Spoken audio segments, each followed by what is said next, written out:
Fresh explosions rock Beirut as Israel expands its ground offensive into new areas of Lebanon.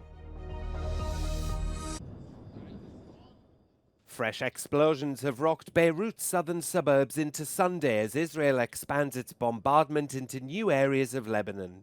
The blasts in the capital began around midnight after Israel's military urged residents to evacuate areas in Dahya, a collection of suburbs on Beirut's southern edge.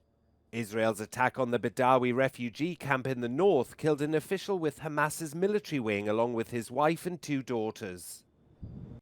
An IDF spokesperson said that since the start of the ground operation on the 30th of September, Israeli forces have killed 440 Hezbollah militants and destroyed more than 2,000 targets. And in a post on X, the military said it found and dismantled a 250-meter-long tunnel in southern Lebanon that it says Hezbollah had intended to use to enter Israeli territory. At least 1,400 Lebanese, including civilians, medics and Hezbollah fighters, have been killed and 1.2 million driven from their homes in less than 2 weeks.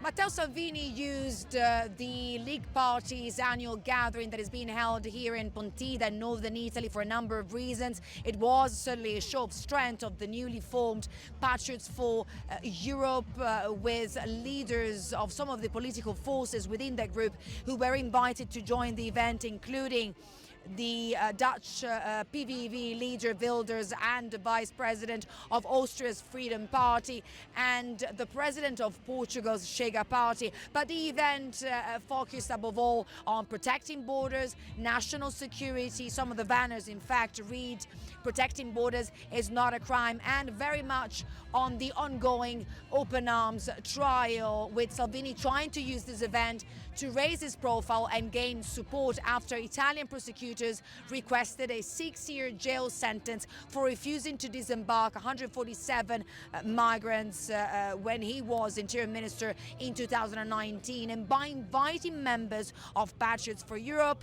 Salvini is very much framing this as a European issue. Giorgio Orlandi for Euronews in Pontida. Citizens of Bosnia and Herzegovina are voting to elect mayors and council members in its Sunday municipal elections. The election represents a crucial test for the country's democracy and will be therefore monitored by over 300 international and European Union observers. The significant electoral event has been overshadowed by the heavy rainfall that devastated the country last week. The Election Commission postponed voting in 5 municipalities that were struck the hardest. Trebalo bi biti bolje nešto. Mrka kapa.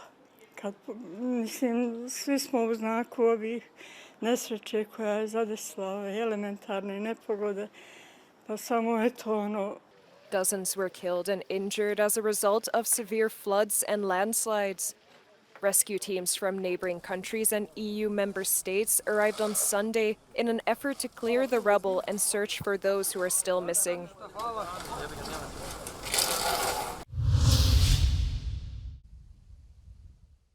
Emergency services in Slovakia say a 55-year-old man has died after being attacked by a bear in a forest in the country's north.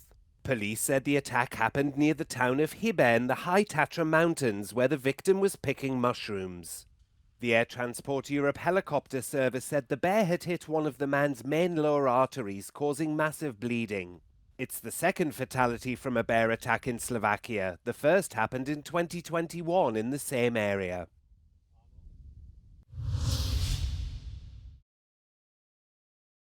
A Turkish vessel has left Istanbul to start an energy research mission off the coast of Somalia. The Euronews mission is expected to last 7 months and will involve collecting seismic data to identify new oil and natural gas reserves.